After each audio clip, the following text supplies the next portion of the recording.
Ice தலைவா, தேர்தல் பரப்புரை கூட்டங்கள்ல தொண்டர்கள் கூட்டம் அலைமோதறதுனால கூட்டத்தை பார்த்து பார்த்து தலைவர்களுக்கு உற்சாகம் தாங்க முடியலையா, அதனால பேச்சிலையும் விறுவிறுப்பு கூடுதான் சொல்லிக்கிட்டாங்க. நண்பா, தலைவர்களோட கூட்டத்துக்கு வரும் தொண்டர்களை திரட்ட ஒவ்வொரு கட்சியிலையும் தனித்தனியா டீம் செயல்படுதான். ஒன்றியம், ஊராட்சி, பகுதின்னு முழு நேர வேலையா களத்துல இறங்கி இருக்கிறாங்களா சொல்லிக்கிட்டாங்க.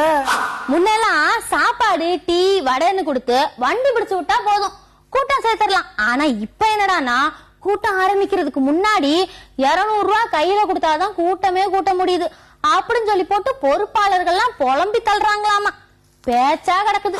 ஒரே இடத்துல வண்டியை புடிச்சு அனுப்புனா செலவும் அதிகம், தேர்தல் ஆணையத்துக்கும் சிக்கல். அதனால அந்தந்த பகுதியில வண்டியை புடிச்சுக்கோங்க அப்படின்னு போக்குவரத்து செலவை முதல்ல கொடுத்து அனுப்பிடுறாங்களாம்.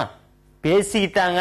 ஐயா, கிராமங்கள்ல 100 நாள் வேலை நடக்கிறதால ஆள் திரட்ட சுலபமா இருக்குதான். கூட்டம்னு சொன்னா பஞ்சாயத்து தலைவர் மூலமா அதே ஆளுங்க அதே சம்பளத்துக்கு வண்டி ஏறி கிளம்பிடுதாங்களாம், பேசிக்கிடுதாங்க. ஐயா, இன்னொரு பக்கம் தலைவா, சென்னையில கூட்டம் கூட்ட ஏரியா வாரியா ஏஜென்ட்டுகள் இருக்கிறாங்களா, அவங்க கிட்ட சொல்லிட்டா போதுமா, கரவேட்டி சேலையோட கட்சிக்கு ஏத்த மாதிரி குத்தாட்டம் போடுறதுக்கும் ஆள் வந்துருவாங்களா, பேசிக்கிட்டாங்க.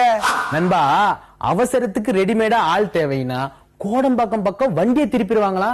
வடபழனி, சாலிகிராமம், விருங்கபாக்கம்னு சில துணை நடிகர் நடிகைகளை தேர்தல் பிரச்சாரத்துக்குன்னு கொத்து கொத்தா கூட்டிட்டு போயிடுவாங்களாம் சொல்லிக்கிட்டாங்க. பெரும்பாலும் சினிமா ஷூட்டிங் நடக்கும்போது செலவு குறைவுன்னு சொல்லி போட்டு அந்தந்த பகுதியில இருக்கிற மக்களையே நடிக்க வைக்கிறாங்களாமா. கூட்டத்தை காட்டுறதுக்கு துணை நடிகர்களை பயன்படுத்துறதே இல்லையாமா. அதனால பெரும்பாலான துணை நடிகர்கள் வேற வழியே இல்லாம தேர்தல் கூட்டத்துக்கு போயிடுறாங்களாமா சொல்லிக்கிட்டாங்க. கூலிக்கு நிறைய ஆள் கிடைக்கிறதுனால போஸ்டர் ஒட்ட, கொடி கட்ட, தலைவர்கள் பேச்சை கேட்டு கைதட்ட அப்படின்னு ஆசை ஆசையா வரும் தொண்டர்களை யாரும் மதிக்கிறது இல்லையா. 200 ரூபாயாவது கிடைக்குதே அப்படின்னு தொண்டர்களும் அதை பெருசா எடுத்துக்கிறது இல்லையா, பேசிக்கிட்டாங்க.